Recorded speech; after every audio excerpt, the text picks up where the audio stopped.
Assalamu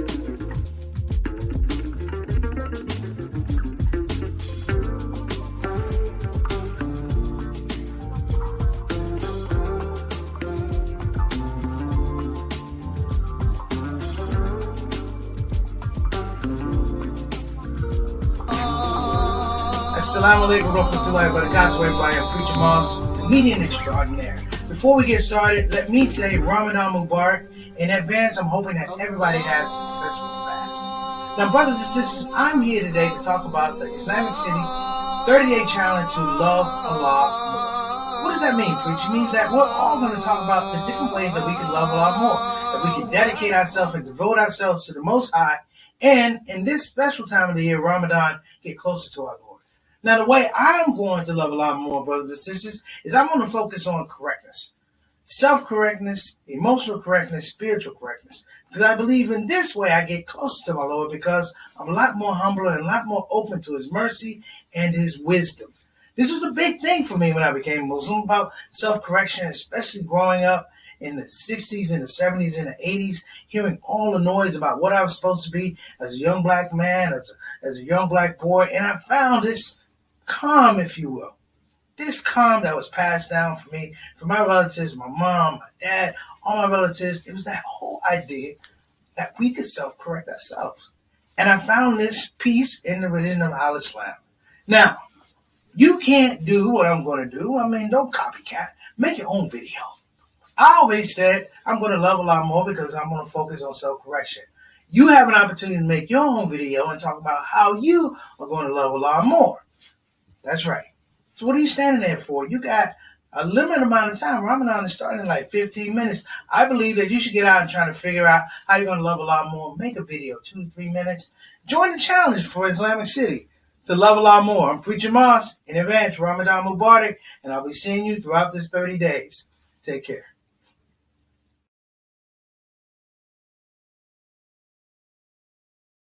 Moss, I hope all is well and you're doing well and in good spirits. For those that are tuning in, Ramadan Mubarak. Hope that, again, you're having a great day.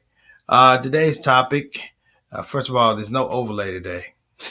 First of all, there's no overlay today. I'm going to ask Satana just to go old school and put our subject of today on the screen, which is why we need parents. Again, that's why we need parents. Before I get started, let me go ahead and get some shout outs. One of our dear sisters, Sister Reed, is under the weather, not feeling well. So, Sister Reed, we hope you're doing well. Assalamu alaikum warahmatullahi wabarakatuh. To you, dear sister, feel better. We pray Allah give you shifa and peace and blessings, of course, to Derek and Juan. Also, I want to give a shout out to my main man, Eric Carter. What's going on, beloved? Thank you so much. Wa alaikum assalam wa rahmatullahi wa barakatuh. Making sure that you join in with the family. We appreciate your engagement. We also appreciate your loyalty, young man. We appreciate you. Next up, my main man, Altaf Rashid. What's going on, beloved? Appreciate you. Wa alaikum assalam wa rahmatullahi wa barakatuh. Tuning in from Toronto, our Canadian envoy to the show. Always a pleasure to see you in our comment section and, of course, in our Shout Out Show family. And, of course, my main man, Big Brother, what's going on? Bilal Salahuddin and his lovely queens, Sister Sonia Salahuddin. What's going on? Well, thank you so much for tuning in. Wa alaikum assalam wa rahmatullahi wa barakatuh. Very important. And, of course, we'll give a shout out to Sister Satana. Let me apologize again. Publicly, Sister Satana, we were supposed to do a shoot today, but I was a little, I want to say under the weather. Allergies are back. So, not that that's an excuse. I just slept, and I have to say, I think I really needed sleep. They say your body has rights. I think I really needed that sleep because I was struggling in a major way earlier today. And sometimes your body's, let's just shut it down. So it did what it did, and it spoke and I obeyed. So this whole concept, why we need parents. The reason I came up with this topic is that it's really been it's been burning in my conscience for quite some time. And it's a whole aspect of the commercialization of parents being moved out of the parental space. Shout out to my little brother, JT, an excellent parent. Assalamu alaikum wa alaikum assalam wa rahmatullahi wa barakatuh to you, beloved. Thank you for tuning in. I am coursed to be around a lot of extremely gifted parents. Like we talk about gifted children, we don't talk about gifted parents and what that means in terms of procedural understanding how you raise not just children, but you raise communities. Um, the number one reason, and I'll start with the number one. Well, I'm not going to put them in any category. I'm no level of importance. They're all important. One of the biggest reasons why you need parents is that there has to be a temporal understanding of procedure, of process. Like children have to be able to see themselves in a role when they look down the road, 10, 15. If you were around your parents and you were 5 and you saw your parents when they were 25, or they were 35 or 45, it gave you a bit of a benchmark in terms of where maturity had to happen. Now, this is not a thing about, good parents, bad parents. I'm just talking about the psychological understanding that one day I potentially could be that person that I'm following. Whether it's your father, it's your mother, it was extremely important to have a typical understanding that this person I'm looking at that's bigger than me is not just a regular person. It's not just my first friend, if you will, my first teacher. Those things are all important. But in the world of the metaphysical, if you will, work with me here. In the world of the metaphysical, you began to understand that this is a process that has preceded you thousands of years, millions of years. We've watched people, even going back to the aspect of animals raising their children, that there is that cord there. Everybody can't raise everybody else's kid, and this is really, really important. But the reason I brought this up because I was watching a show, and I watched a show and they talked about the breakdown of the modern family. And the breakdown of the modern family is interesting because they talked about how the paradigm has shifted in the context is normally parents raise their kids and they have to step back from their kids so they can be adults. The paradigm has shifted whereby children are putting themselves in parental roles and they are disengaging from their parents. Statistics show that in terms of parents, kids who that disengage from their parents, separate from the parents. And when I say that, it means they have no contact, they want no relationship. 7% that happens with the mom. 7% of children they don't want to deal with the mom. 25% don't want to deal with the dad. Now, these numbers may not sound impressive, but if you look at it, that's a lot of people. Just in the United States, you're talking about a paradigm shift of over 65 to 70 million people who are not dealing with the people who brought them into this world, who gave them life. And furthermore, it seems that the collective around parenting these days, and let me be very careful, the collective around parenting these days has become increasingly watered down. That has become more and more difficult to parent your children. I worked in the social services arena when I first came out of college, and what we were dealing with then was the crack wars in Washington, D.C. And the crack wars we felt were breaking down the family because you had core families that were dealing with drug dependency, the drug wars right outside of their door, and the streets, quote unquote, raising their children. It wasn't the streets raising their children. It was the streets offering a substitute in terms of core values. That money, quick fame, girls, cars, materialistic things, this was the life for them. And the reason why it happened is because there is a pause, brothers and sisters. There's a pause. Two things happen. In 84 and 80, two things happened. Number one, there was a dramatic drop in childbirths. So you were not having people still having children, but it wasn't at the amount. So what happens is the demand for parenting goes down because there's not as many children. So follow me here. The demand for parenting goes down. What that also says is you now have a system that has a void in it.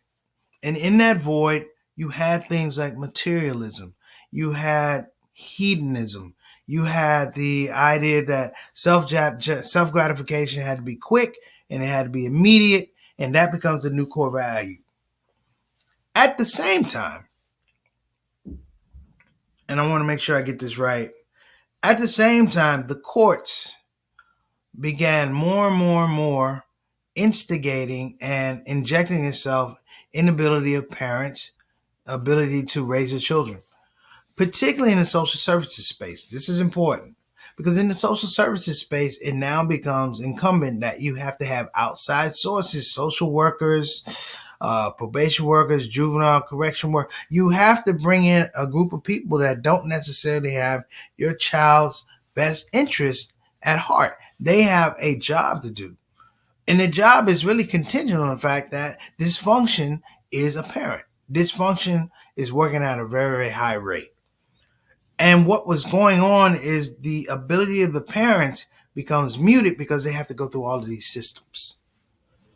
They have to go through this lawyer. They have to go through this social worker. They have to go through this judge.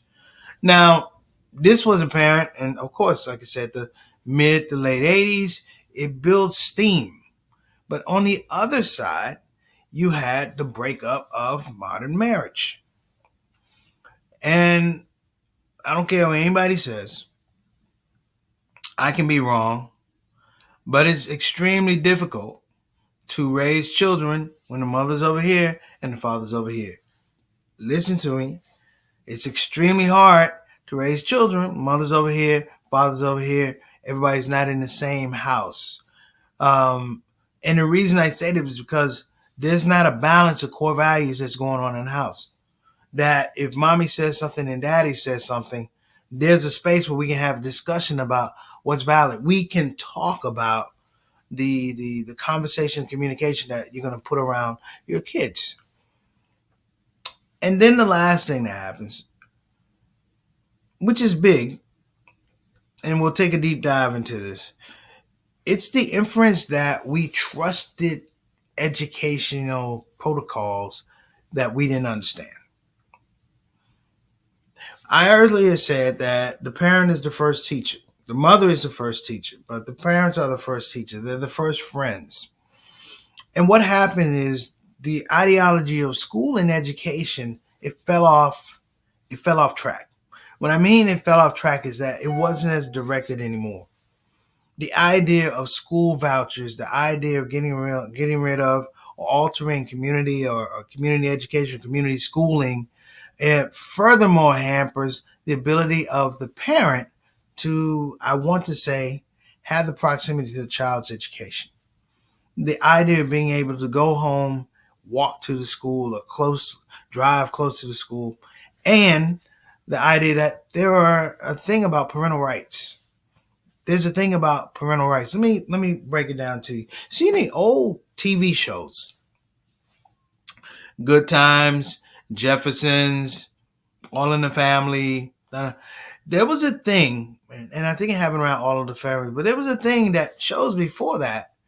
It was inherent that the parents were the ones that were the wisest in the house. They were the smartest in the house. You take it, Leave It the Beaver, My Three Sons, whatever. But the parent maintained, if you will, the final decision.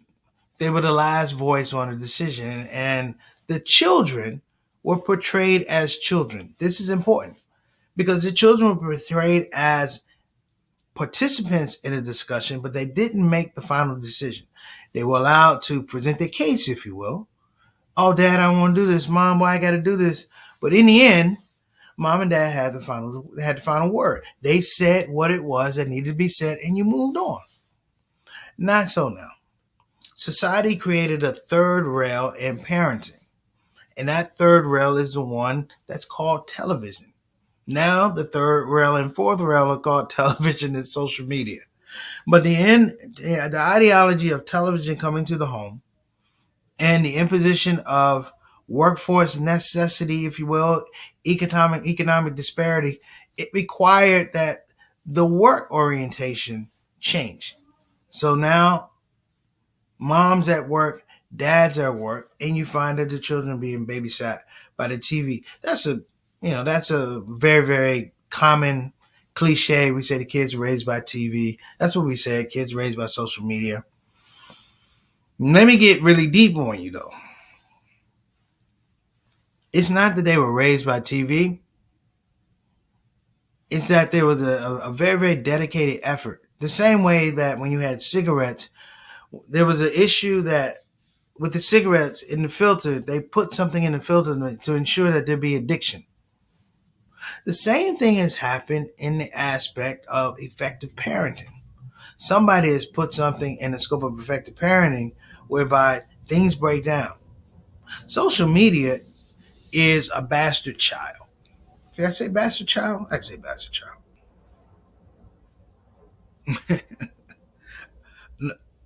Okay. Thank you, Satana. We're going to take a quick break and we'll be right back.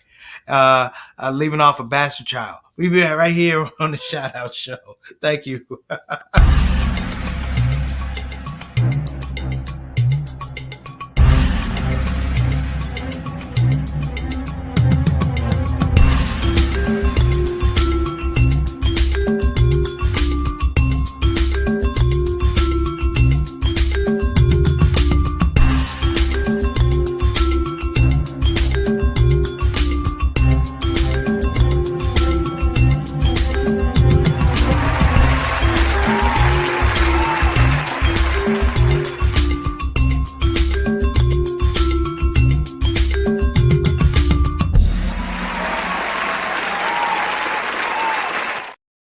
Okay, so let me apologize right up front. I'm having a Ramadan faux pas today. And what that means is um, I'm not blaming it on Ramadan. It's fasting. I know it's fasting. And I come into this whole thing and I feel good. We feel good. But sometimes our execution is absolutely horrible. Sister Tana had to remind me at the 15-minute mark that maybe we might want to open the show.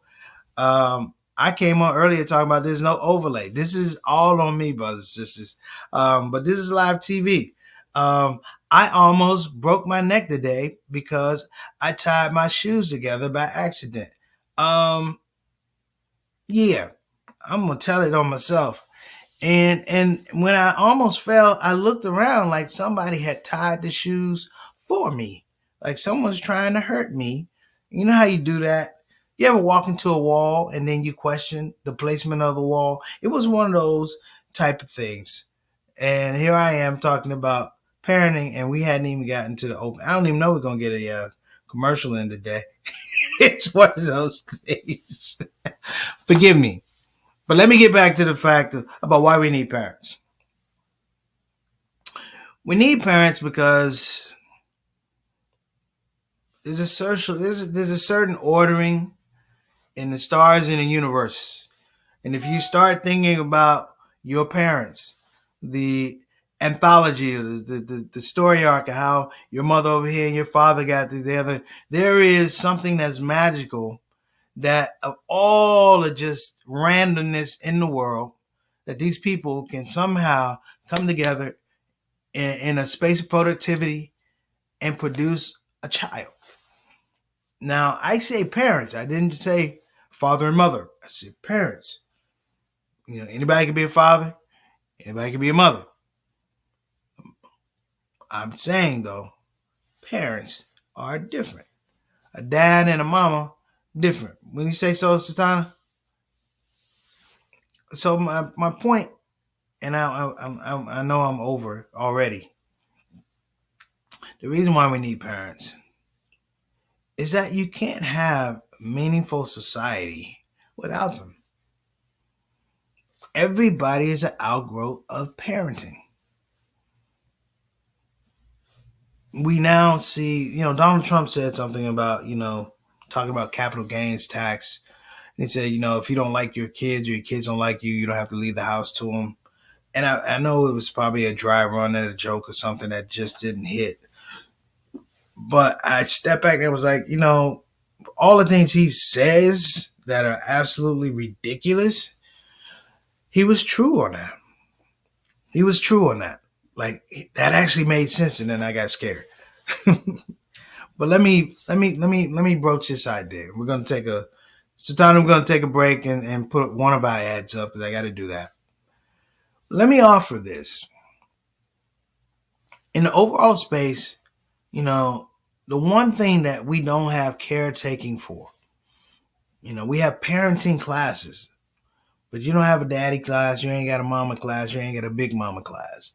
Because parenting talks about, how you instruct. It doesn't tell you necessarily about how you love the children. It doesn't necessarily tell you about how you sacrifice for your kids. It doesn't necessarily tell you about, hey, when you're not appreciated or you don't feel like you're appreciated by your kids. It doesn't tell you how society is constantly beating down on you as a parent to raise these children. That when you send them out to school or you send them out to the park, that they come back from the park. Think about this, brothers and sisters. Just think about just the Nashville shooting that happened yesterday. Imagine if you're a parent. The Nashville shooting that happened yesterday was the 18th school shooting in 2023. I didn't say 8, I said 18th. And nobody would even flinch. They're talking about over 527 school shootings just in a relatively small amount of time. And you say, how does that happen? Because the parallel is for a child that may be harmed or killed at a school, and a parent has to deal with that. The shooter, guess what they had in common? The shooter had parents. The shooter had parents. The killers had parents. The politicians have parents. The people that say we don't need these guns have parents. And the protocol, which I think we really need to look at, the protocol has been watered down. That the government wants to raise your children.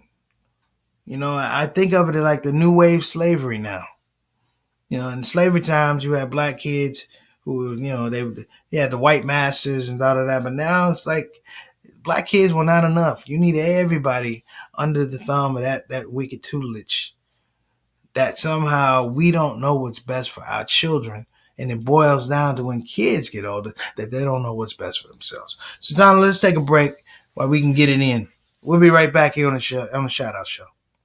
We just need help. Imagine if there wasn't an olive branch. Muslim Family Services at your command. The people who help people have to say, we need your donations, don't delay. We all have struggles from time to time, but leaders dedicated is what you find. Before another person sheds a tear, support Olive Branch, you don't have to fear. Olive Branch Muslim Family Services. Action you can see, compassion you can feel. Sing it with me. Ooh. Ooh. All right, we're back. Shout out to Olive Branch Muslim Family Services. I'm on their board, so let's just have complete transparency. I'm on their board. What I like about Olive Branch Muslim Family Services is the fact that they do have a community-based understanding of need. I would not join their board if I wasn't going to see them in places of need around the city of Houston. If they weren't going to be in 3rd Ward, if they weren't going to be in 5th Ward, I didn't want to have anything to do with it. Yes, they do deal with Afghan resettlement issues, but guess what? A lot of those Afghans in some of those places I just told you about. Giving away food, doing the CDL licensing. I mean, these are important. And the thing that I do like most about Olive Branch Muslim Services and a lot of organizations like that is that when they deal with families, they from the outset, they're trying to figure out a way or a convention to make sure that the parents are strengthened in their decision making. One thing I don't like about a lot of stuff I see in the context of how the government works with families is it's always been a situation where they try to deconstruct the family, break it, and then put it back together. So you can have credit for saying, look, I held the family together. You held the family together, but you broke it up. I don't like the fact that too often that families have been disempowered, that we're not making decisions that we would normally make, or the rubric by which you do it becomes more and more important. Case in point, if you start thinking about college, the scope of college, that parents have to go into debt and students have to go into debt to go to college. I'm like, well, why? Why is that? And it's interesting because, again, this usurps the idea of what parents used to do in Seneca. You used to prepare your children to go to college or higher education. And there was a process of loans and things like that. You took them, but now, it unsettles the parenting going forward. That parents are carrying debt way past when they should. That children watch their parents struggle to take care of them. And of course, at the end, parents are having their children, well, not these days, not as much, but now you have, with the crippling of the economy, now have adult children staying with their parents and dealing with some of the things I talked about, that some of these adult children in the space of their parents are disengaging. They're talking about toxic relationships. They're talking about lack of empathy. They're talking about, you don't give me support or you're too critical. And I'm like, that's what parenting is. You got to stand on your own 2 feet. Not am I saying that some of the children are soft? Yes, some of them are. But I'm also saying that the parenting that I got and the parenting that many of you got was a solid, I want to say a solid construct. And it allowed us to be who we are today. That you have parents and you have grandparents. And the grandparents molding is so important. The imprint is so prevalent that it rubs off on the grandchildren. That there's a line of consistency. So I just want to go ahead and say that. I'm going to wrap the show a little early today because I have some business to take care of. But I'm going to wrap the show early today, and I want you to really work. Uh-oh. Khan Akram is in the building, sister. What's she say here? The destruction of the family in the United States was instigated in the 1970s with the introduction of Planned Parenthood centers. This would ensure reduction of birth. I talked about that, birth rates. Yeah, really, in the inner city, what they did was they did free condom giveaways. But we'll talk about that later. Yes, the government wants to raise your children to indoctrinate them. And when you go in poor countries, I don't like to say third world countries. You go in poor countries, governments are raising their children. And children are not being parented. You know who's parenting? Military is parenting these kids. Just think about that for a minute. Sister Rabina, thank you so much for jumping on. We're going to get off here a little early. Y'all tune in tomorrow. Tomorrow's show going to be a little light. The title is called, Is Preacher Moss Dead? We're going to talk about entertainment. And I'm going to give you guys a little story that we can have a laugh on, all right? A little breakaway from the Ramadan fasting type of thing. Just something to put a smile on your face. You deserve it. This is Preacher Moss on the ShOUT Show. Thank you so much. Signing off. Assalamu alaikum wa rahmatullahi wa barakatuh.